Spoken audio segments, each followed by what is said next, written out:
Hi guys, and welcome to another review, and this time around I'm bringing you one more of those mega comparisons that I like doing, although this mega comparison is going to be focusing on four particular IEMs. I brought out all of these obviously then to serve as a basis of comparison. The prices or the price range of these IEMs is a little bit varied. It goes from all the way from $100 roughly all the way up to $600. But anyway, there are several factors which led me to make this wide selection. Not only because of the prices of the base IEMs that I will be talking a little bit more in detail about, and what their price are, but as well what they actually compare to in terms of other IEMs. Anyway, let me just quickly run you through what I have here so you guys can understand. This first IEM I have here is the Moritz Dragon, single DD IEM from a company called Moritz out of Hong Kong. It's a single DD, costs around $650, so big money. It's got a beryllium coated or beryllium driver. I will assume, I'm not 100% sure, so I will assume that it's a full beryllium driver. In a nicely done resin shell. I mean, the IEM does look the business, although when you actually hold it in your hand, it doesn't exactly convey the biggest sensation of, let's say, sturdiness or of let's say quality, or it just looks very fragile. It feels very fragile. You can see inside the shell. The shell is basically empty, so there's no fancy techniques being used here in terms of what they've done internally. It's what you can see actually, if you notice carefully, is that the IEM is positioned very much up against the nozzle. Let me see if I could focus this. There we go. Okay, so it very much faces the whole nozzle. There's a venting hole. Let me see if I can show this. This is not easy.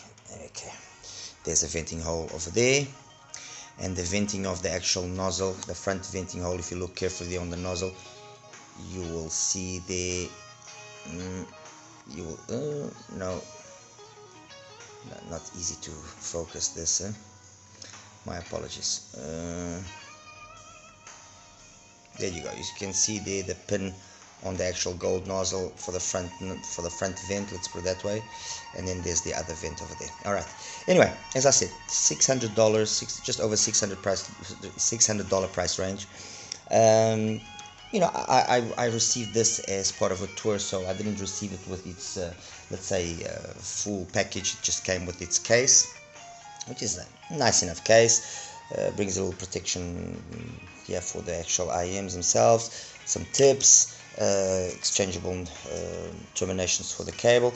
Simple, nothing too, nothing too overboard. Like I said, at $600, to be honest, because I didn't receive the whole full package, I cannot 100% talk about what I would expect from the accessories package. But at $600, I was maybe thinking maybe the cable could have been a little bit better. It isn't bad, but again, it is not it isn't anything special. Okay. Next to that, I've got here the Moondrop Kadenz. This is their latest, let's say, mid-tier flagship. The real flagship DDs, that's in the hands of the Twilight, under the brand name Soft Tears, of course. And then you still had the ultra high ends, which were the Turi and the Turi TI. But anyway, this is the Kadenz, their flagship mid-tier, let's put it that way. Beautiful build. I mean, when you look at this build and you compare it with the Moritz that I just showed you, this just looks the business. Very sturdy shell, beautiful design. It's got, I don't know, I just like this graphic, I don't know, it almost kind of has an Art Deco kind of feel to it at the same time. Has their latest generation driver, which I believe is that magnesium alloyed diaphragm driver. The stock cable as well. The only issue here with the stock cable is the actual termination. I would have liked a nicer termination. They could have done a little bit of a better job there, you know. In terms of the tips, it brings decent tips. I'm not going to deny that it doesn't bring decent tips, but the Moondrop tips have a tendency of being a little bit overly soft, and so they break seal very easily. So I opted here for these BGVP white bores, which in my opinion worked flawlessly, in my ears at least. Okay, in terms of price, it's around the $180 price bracket. This particular unit, I got it from HIFIGO, and again, like I said, you know, very nice in terms of the cable. In terms of the case, it brings this puck style case. It brings a dongle as well with it. It brings an adapter cable from the 4.4 to 3.5 single-ended. So in terms of accessories, I mean, I really can't fault Moondrop. They've done their work. It's a beautifully built shell. It brings a nice accessories package, and when you consider this is a third of the price of the Moritz, well, we've got a winner here straight away in terms of with regards at least to that aspect. Okay, so that's the Moondrop out of the way. Next to that, we have here the TinHifi, the T7. This is their latest IM and their flagship single DD. You could say it substitutes the T5S, and it follows a lot of the T5S's philosophy. I've also got the T5S here. Now we'll be talking about it in a little bit more detail a little bit later. Beautiful shell. I mean, really, again, you know, it's not that I'm taking anything away from the Moritz, other than the fact that it just looks a little bit not cheap. It just feels cheap because of the lightness that it has in that shell. But there's also a reason why they've done it that way, and we'll get to that in a second as well. This metal shell just looks flawless. Beautifully designed faceplate. Looks like wood. Has an MMCX cable, which is not exactly what I prefer, but I can't really complain. The cable, really nice cable. Has exchangeable terminations. It brings nice tips as well, although once again I'm just using the KBO7s because of the fact that they too are more sturdy in terms of their outer the outer section of the tip just holds together and stays together more firm, better than the stock TinHifi tips. The case is a big case. Yes, it's not exactly the most pocketable case, but you know for sure that things will be protected. And as I said, it's got plenty tips, termination. It's got some replaceable filters here as well for the nozzle when they get full of wax. So once again, and you know, priced at $200, roughly $200. Once again, TinHifi has ticked all the right boxes. My God, this thing doesn't want to focus today. They've accessorized well the IM. They've built a nice IM, and it's got its own, again, its own style of sound, much like the previous two. And then finally, an IM from Korea, which is the Ucotech, the R3. Again, beautiful cable. This is actually the stock cable, so really nice cable. Like I said, I would have liked to have seen Moritz do something like this, because this, we're talking about an IM this cost over 100. This is $119 if I'm not mistaken, and it's the cheapest of this selection. Let's put it that way. Beautiful shell, beautiful shell. It apparently has some sort of venting network inside. It's got an unusual looking nozzle filter. I don't know if there's any particular reason why they've done it like that, but it's got a, you know, the shell, like I said, beautifully built. It looks sturdy, it looks the business. The ear hooks are a little bit on the tight side, so that's the only real thing I have here against it. I will be removing actually this plastic so that I can use it a little bit more, with a little bit more comfortably. And in terms of accessories as well, you know, decent accessories package. It doesn't have a nice case like, well, it doesn't have a nice case. It's got a decent case, but it's not as nice as these two previous ones because of the fact, where did I have it? Oh, yeah, I believe it's here somewhere. I think it's, yeah, there we go. It's just a more standard looking case. It's not that it's not nice, it's just a more standard looking case. when compared to these ones from TinHifi, which just does look very premium, and to a certain degree as well the Moondrop one, they do look premium because of this kind of fake leather finish and so on. So that one just uses, the Ucotech just uses a very basic, more traditional type of case, but it does its job. It's, you know, protects the IM. So in terms of the cable, the tips that it brings as well, everything is fine. I am using the KB ears again, once again, for the same reason. I just like the fact that they are more sturdy in the way that they hold themselves together structurally when I put them inside my ears. That's it. Okay, all of them are using, like I said, 10mm drivers, different configurations in terms of the diaphragms used. The Ucotech uses the CNT diaphragm. Like I said, the Moritz is a beryllium. The Moondrop, I believe, is a magnesium alloy type of some magnesium type of alloy of diaphragm, and the TinHifi, I believe it's a DLC. Anyway, these are the contenders. What did I bring out here to kind of position them and help us put things into a better context?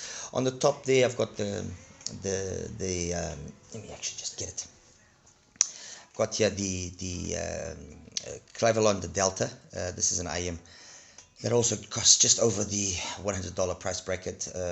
This is from Linsol, an IM that has gone very much under the radar. Let's put it that way. It's got its more, let's say, common Harman tune, but it's nicely done. And the one thing that I will say that stands out here in the Delta for me is the timbre and the tonality, which is very correct. So we've got here the Delta. Next to that, one of my God, this thing today is giving me is really aggravating me. So next to that, we've got here the Oriolus Isabellae. This is the most expensive single DD that I own, although I bought this unit secondhand, so I paid a substantially less money. I mean, it uses the same philosophy, as you can see, as the Moritz. The driver sits very close to the nozzle. It's a huge driver. I mean, you really don't get a perception of how big it is. It's a huge driver structurally. Very nicely built resin shell. Look, if I have to compare this to the Moritz just on the basis of the shell and the build, this just tramples the Moritz completely. And we're talking $600, so we're talking roughly the same price point, okay? So that's there we go. Next to that, oh my God, this is really being a mission today. Next to that, we've got here the Penon Vortex, another IM that has gone very much under the radar. Very, very tiny shell. Really nicely, I mean, very, very ergonomic, beautiful resin execution. Again, the driver sits up against the nozzle very close. There's a reason why that is done, and I'll tell you about it a little bit more when we're talking about the Moritz. Really nothing much I can say other than that it's got that perfect Penon type of sound, very neutral-ish across the board, everything sitting within a very tight band, and it just sounds phenomenal. It just absolutely sounds phenomenal. You know, when I actually took out the Vortex to use it for this review, I basically rediscovered why it is so good, and it actually surprises me why it doesn't get a little bit more love. I use it not only with these green tips which are stock, but also used it with the BQEYZ wide bore, and with the BQEYZ wide bore, it's I will say this, sound wise, with the BQEYZ wide bore it sounds better. With these tips it fits better, okay, but with the wide bore it just sounds incredible. Okay, so that's that. Next to that, God, I think I am going to lose it. Next to that, on the top there, I'm not going to grab it so that this doesn't unfocus all the time. Next to that, I've got the BQEYZ, the Cloud. Technically, it's a two driver, although one of them is a passive driver, much like the Fermat over here. So I left it here in this group because I will consider it a single driver, okay? Next to that, another phenomenal IM, and one of the best IMs, I think, in terms of single DDs, the Fiio or the Fiio, the the JD15, using that great big 13.8mm driver. Tremendous IM. At the end there's something which shouldn't be in this group because it only costs $40, which is the Pirole Resin, and it's actually called the P1002, and and it's here because it's also got a beryllium coated driver, in that case not a full beryllium driver as Moritz states for the Dragon, but it's here for a particular reason, okay, and we'll get to that. Then here on this side we've got the Kima 2 and the Falcon Ultra.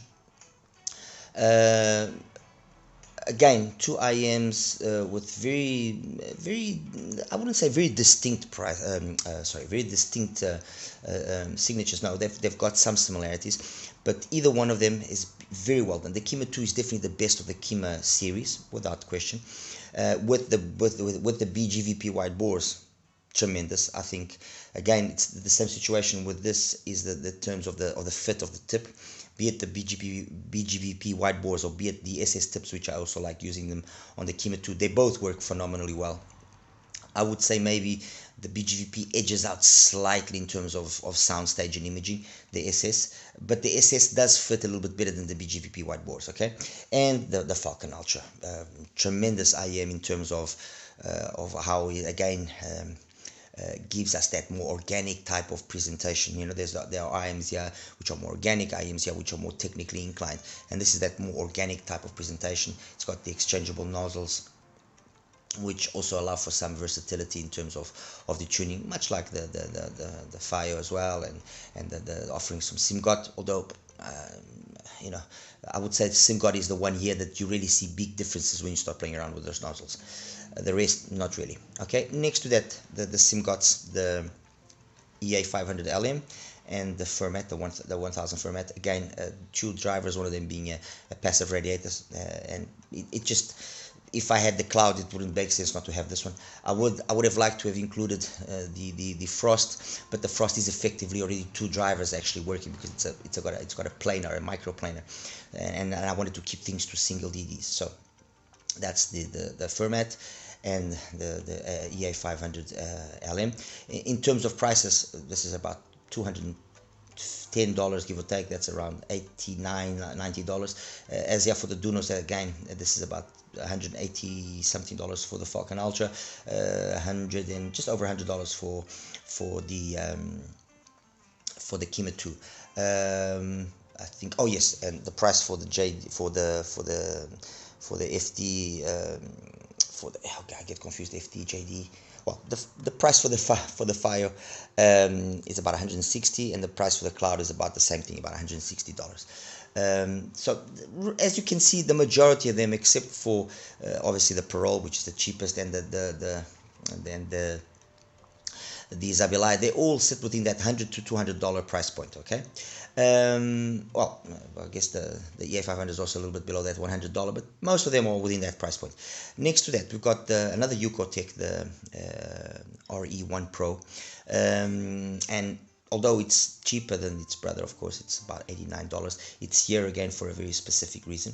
Next to that, the Kato. Just made sense to have the Kato. If I got the Kadenz, have the Kato, of course. Next to that, the T5S. Again, same situation. If I have the T7 T5S, is the obvious one to have. And then finally on this end, yeah, I've got here the Tanchjim Origen and the Oxygen.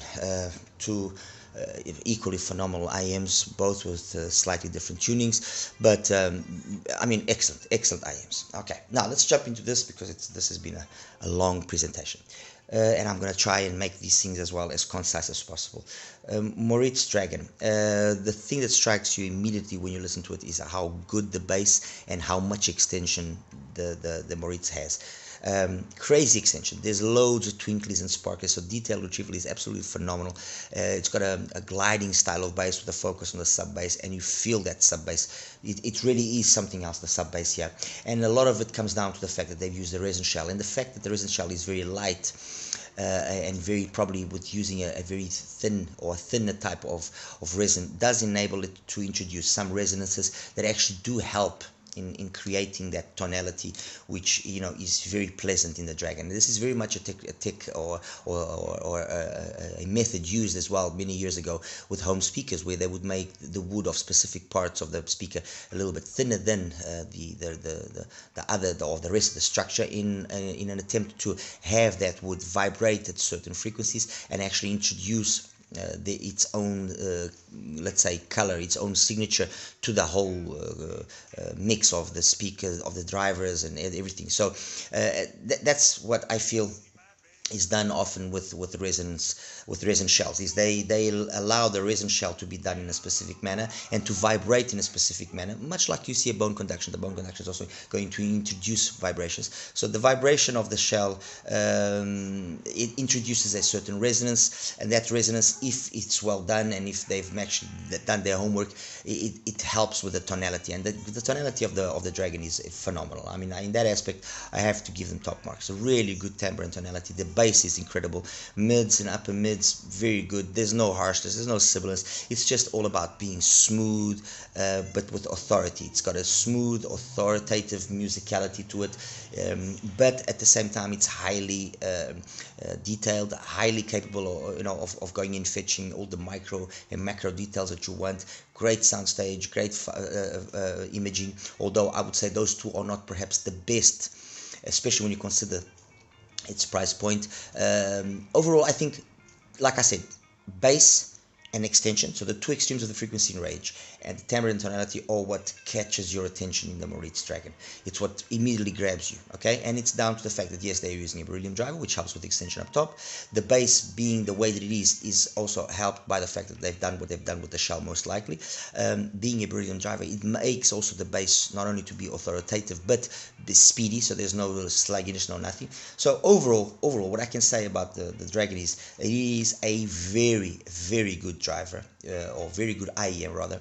The $600 price point obviously is the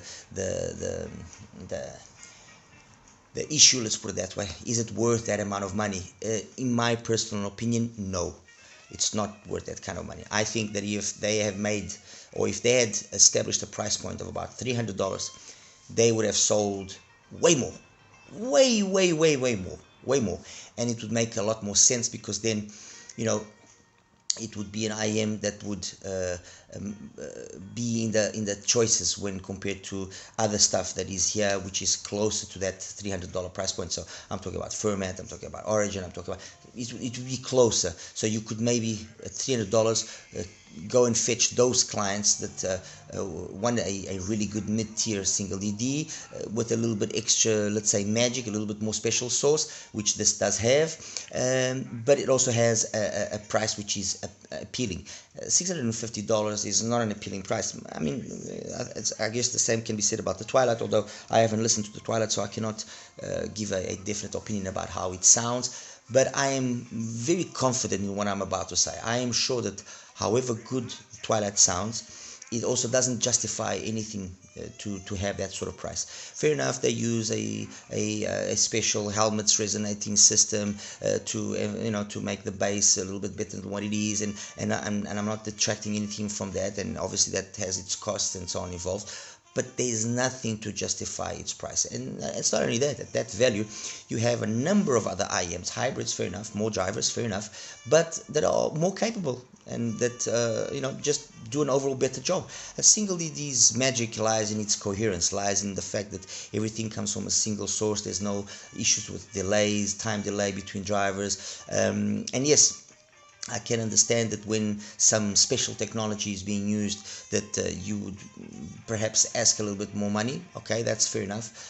I just feel that the Twilight's price is just out of context, or $800 roughly. I mean, it's again, if you told me $400, okay, fine, fair enough. Look, the same situation happened with the MIM Dark Magician. Initially, it was around $300 price point, and then it quickly escalated to $600 for a driver that costs $7 or $8. That was put into a shell, and that okay, maybe was subjected to some R&D, but most likely it was very much a case of throw it in there, it actually sounds good, let's not touch it, sell it.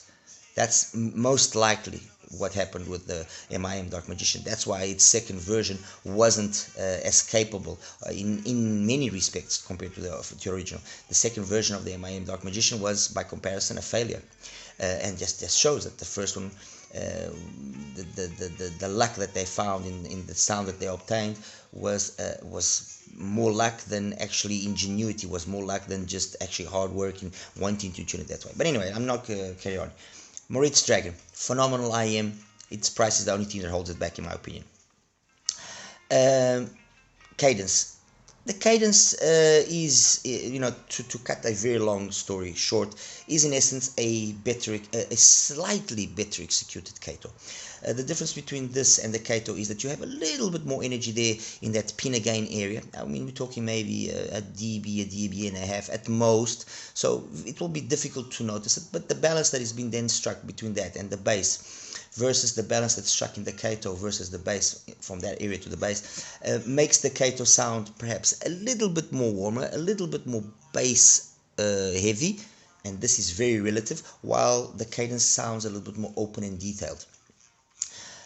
Honestly, when I listen to them, unless it's a very specific song, if it's something like Alchemy from Philip Says, or Jack of Speed by Steely Dan, or maybe even Aphrodite from Friedman, there maybe you can see, okay, the cadence has got that little extra special sauce. It's really good, it's got that little extra magic. Other than that, honestly, it's incredibly difficult to tell the difference between the two of them. That's one thing. On the other hand, you also have the fact that how it fits in your ear will be very much dictating how it sounds. And like I said, with the stock tips, I was having absolutely no bass because the tip was just collapsing it every time I was introducing it into my ear. So I ended up having to use the other BGVP wired bores, which was the best thing I could have done.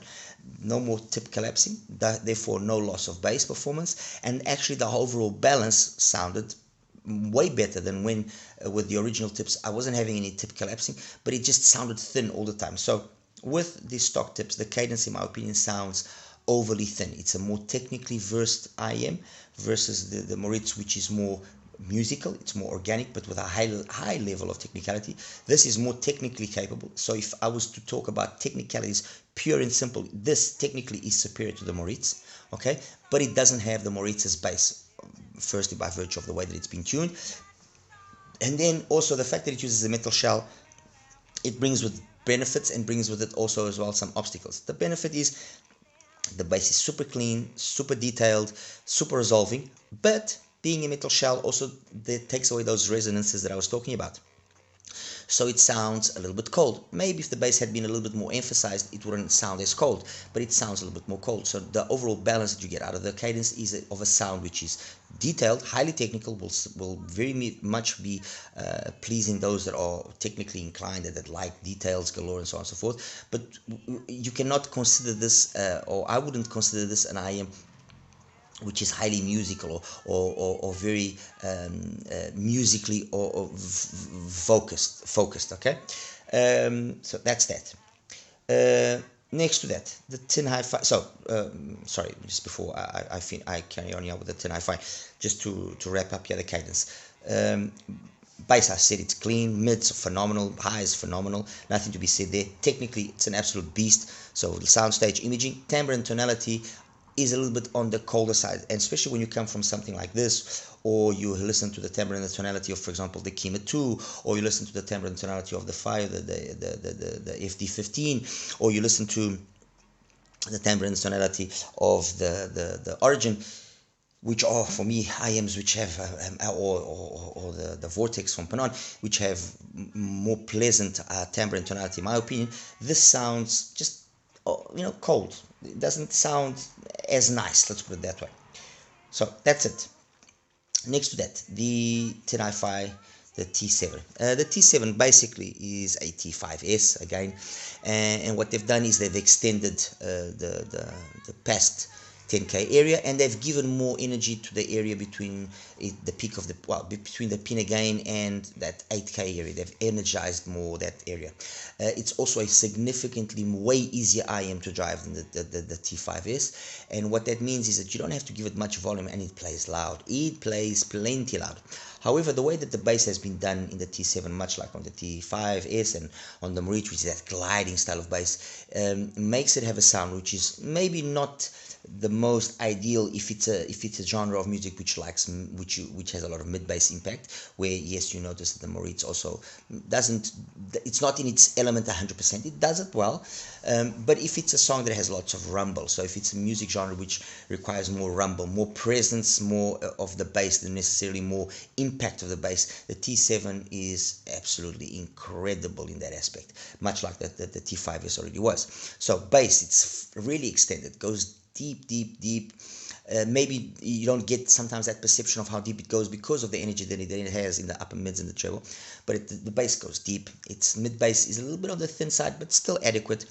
Clean mids, upper mids and treble, phenomenal. Look, this is very much like the Kadenz, so a more technically inclined IM. However, they've been able to pull off something here which I'm guessing it's just basically down to the driver, and because it's also a metal shell, it's also and which allows it to have a timbre and tonality which is just a little bit more realistic and way more pleasant than the timbre and the tonality of the Kadenz, at least to my ears. I'm not taking anything away from the Kadenz, mind you, but at least I would say the timbre and tonality here are more on the level of the timbre and tonality of the Kato, which for me is where the Kato outdoes the Kadenz. The Kadenz here is where I'll do the Kato ever so slightly in terms of soundstage and imaging and detail retrieval, ever so slightly. The Kato does a better job when it comes to the timbre and tonality. The overall sound and tonality that the instruments have sounds more realistic and less fatiguing there. This goes more towards that. Although, yes, in some occasions you do feel that the instruments sound just a little bit overly emphasized, just a little bit, kind of. It's kind of when you take a picture with your phone and then you start using those apps, or you use some features in the phone's camera to clear up the picture and to edit the picture so you don't see the wrinkles in your face and so on and so forth. It's kind of a little bit like that. It's nicely done because the way that it's been executed, it does still maintain a high level of realism, of authenticity, but you notice that it's been worked, okay? The Kadenz from Moondrop does exactly the same thing, but I just feel that the TinHifi does it ever so slightly better. So, bass, extended, clean, detailed, nothing to be said there. In terms of the mids, phenomenal detail, mids, upper mids, treble, male and female vocals, very much like the Kadenz, very equal, but still a little bit more, okay? However, and again, I just cannot explain, although it's more energetic than the Kadenz, it sounds, in terms of its balance, more realistic. It has a slightly more sense of musicality than the Kadenz has. The Kadenz will sound comparatively just ever so more sterile. Again, guys, I'm nitpicking here. This is minor things, okay?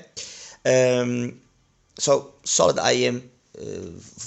Like the Kadenz, the TinHifi, the T7 is an IM for those that like more detail in their music, or more worried about the technical aspect of things than necessarily the musicality, although they are obviously as well musical. I mean, at this price you expect it to be musical as well. And then finally here, the Ucotech, the R3, and this was very much a surprise. It has a tuning which is very similar to the R1, but it's been polished up. I think a lot of it is down to the fact that they've changed the shell shape. They're not using that kind of bullet style like they use on the R1 Pro. The shell shape has helped, and as well, apparently, like I said, there's some system internally. You can get the feeling, or you get the perception, that the driver also sits very close to the nozzle, as you can see here by. Let's see if this will focus. Come on. There you go. You get by this recess that you find here in the shell. It kind of seems as well that the driver sits very close to the nozzle exit and facing most of it directly. It's not positioned sideways like you see in many IEMs. Sound, again, it's got that style of bass like we had here in the T7 and we have in the Moritz, so it's a more sub-bass focused presence, with the mid-bass being a little bit lighter, a little bit leaner. Phenomenal mids again, phenomenal mids. I would say This is the IM that probably in its stock format comes the closest. There's two others here, but this is probably one of the one that comes one of the ones that comes the closest to the Moritz, to the Dragon.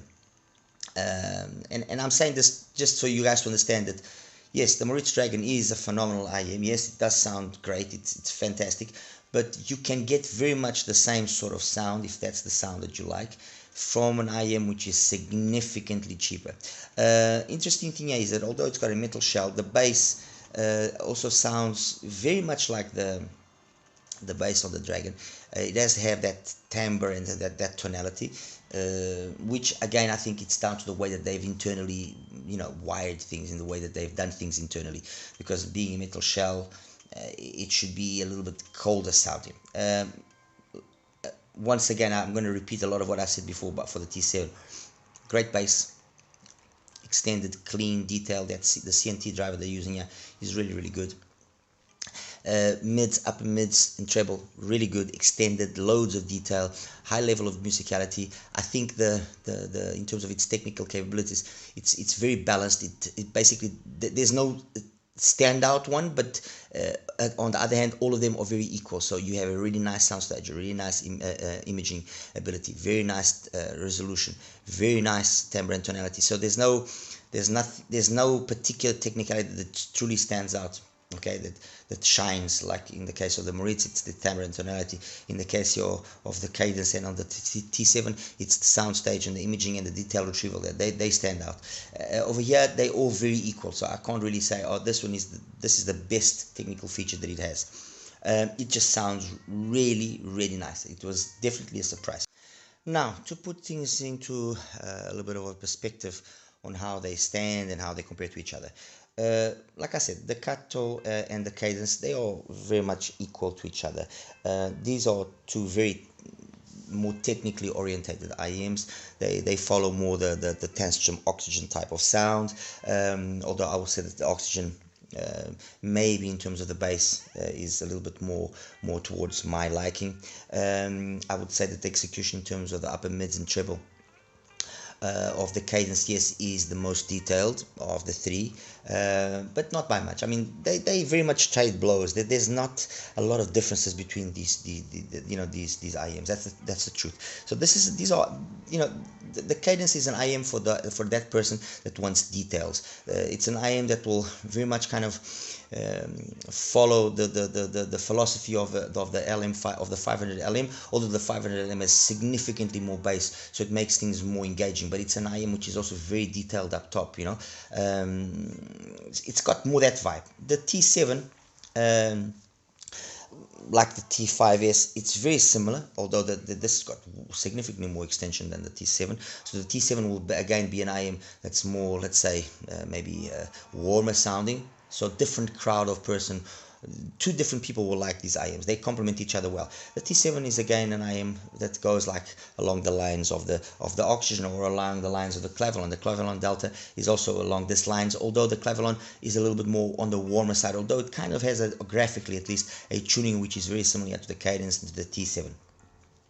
And these IMs are, let's say, the more detailed, so the Kato, the Kadenz, the T7, the 500 LM, the Clavelon Delta, the oxygen. These are the more detailed IMs, the ones that have the more technical kind of capability. Okay, then we have the other group of IMs here, which are going to be more musical, more along the lines of what I personally prefer, which is the case of the Falcon Ultra, the Kima 2, the Oriolus Isabellae, the Vortex, the Fermat, the Fiio, the Origen. They are more organic sounding.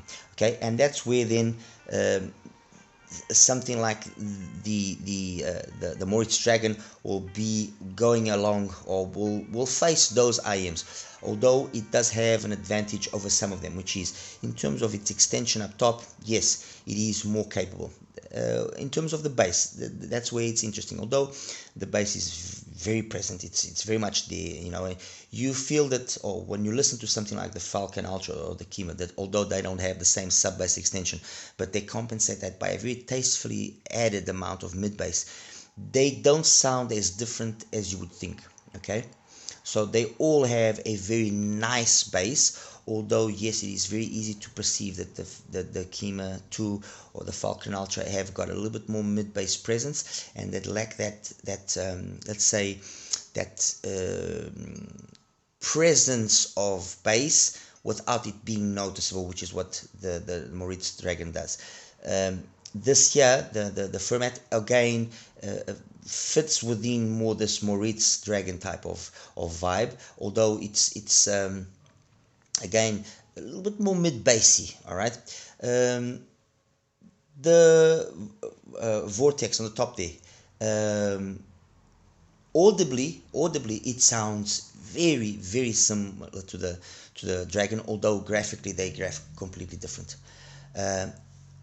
The balance that they've struck between the bass, the sub bass, the bass, the mids, the upper mids, and the treble is so well done that it just sounds a hell of a lot more detailed than what you would think by looking at the graph. It doesn't sound as neutral as what the graph tells you, and that what I said about that applies as well to the JD, to the FD15. The FD15 is just an incredible sounding IM. Okay, really, I mean, that's the truth. That the Vortex, the FD, the Origen, they all have this balance that they are able to strike between the bass, the mids, the upper mids, and the treble, which is just makes for a very easy to listen to IM. They are all very easy to listen, non-fatiguing IMs, and that's what you get here on the Moritz Dragon. You get that type of sound with just a little bit extra more detail up top.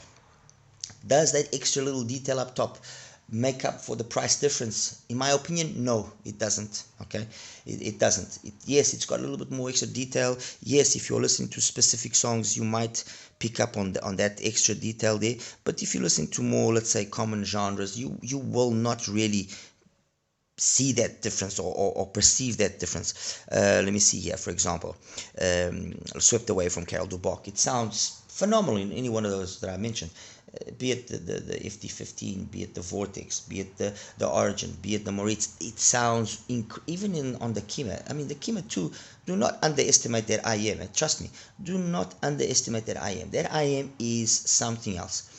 The Moritz just has a little bit extra treble extension, a little bit more twinklies and sparklies that make it stand out occasionally, like House of Groove from Eugene Groove. Maybe a little bit better, maybe questionable. It will depend on how it fits your ears and what source you're using. You by Cecil Norby, again maybe, but is that difference sufficient for the price? In my opinion, no. And I'm not taking anything away from the Moritz Dragon, mind you. This is a really good IM. I just feel that they should have sold this significantly cheaper. If they had sold this for the value that I was mentioning earlier, around the $300, I would have bought it. $600, no way in hell. But $300, that would be an IM that I would buy. It would make sense to have it in my collection. Okay. As for the R3, like I said, it was a surprising IM. I wasn't expecting it to be as competent as it is. I would say that it has kind of that nice balance between this let's say more musical organic sound of something like the Kima or the Falcon or you know the FD15 or the Origen, and that little bit more extra detail that you get, that a little bit more extra technical capability that you get from the likes of 500 LM, or even to a certain degree as well from the Clavelon Delta. You know, it strikes a nice balance, and it's just a very easy to listen to IM. Now, there are two IMs here that I said were surprises, in that in their stock format, and one is still stock, I was not expecting it to sound as close to the Dragon as it sounds, and that is the Pirole. The Resin, this unit that I have here, look, there's nothing here. The only thing here that's not stock is the cable. The tips are the stock tips. Everything is stock, and this thing as it is here, it just sounds almost identical to the Dragon. It is actually quite scary. it sounds really close to the Dragon. I would say the Dragon has just marginally a little bit more bass, that resonance, I would not, it's not visceral, but it's that presence of bass, just a little bit more, a little bit more, and a little bit more extension up top. But when you think that this costs $40, that costs $650, you have to give it props. I mean, you have to. Okay. And the other one here is the R1 Pro. Stock, no, you notice that there's a difference, and the R3 is definitely better. With a small mod that I did on it, okay, I did a very small mod here on my R1 Pro. Wow, the difference that exists between this and the Dragon is honestly almost negligible. The Dragon is a little bit easier to drive, so on the same volume setting it will sound louder, but if I adjust the volume then for the Ucotech, for the R1 Pro, this thing, it's basically the Dragon for a sixth of the price, let's put it that way.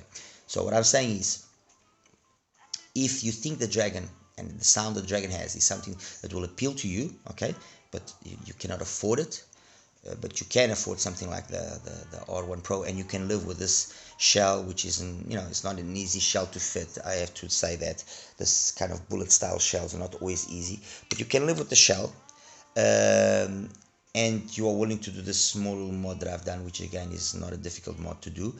You will have basically a Dragon for a hell of a lot less money, and you will be able to experience what the Dragon offers in terms of sound, which is that really extended type of sound in terms of bass and highs, then complemented very adequately with the meat of the sound spectrum, the mids, the upper mids. They just complement that.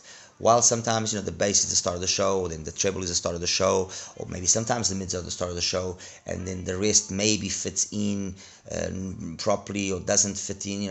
Here it's the extremes of the frequency. In the case of the Dragon, it's the extremes of the frequency which are the start of the show. The extension past 10K and the sub bass, so it's kind of the atmosphere that's generated in the upper frequencies, and then the presence of air moving, okay, in the lower frequencies that make it sound as competent as it does, and then it's very well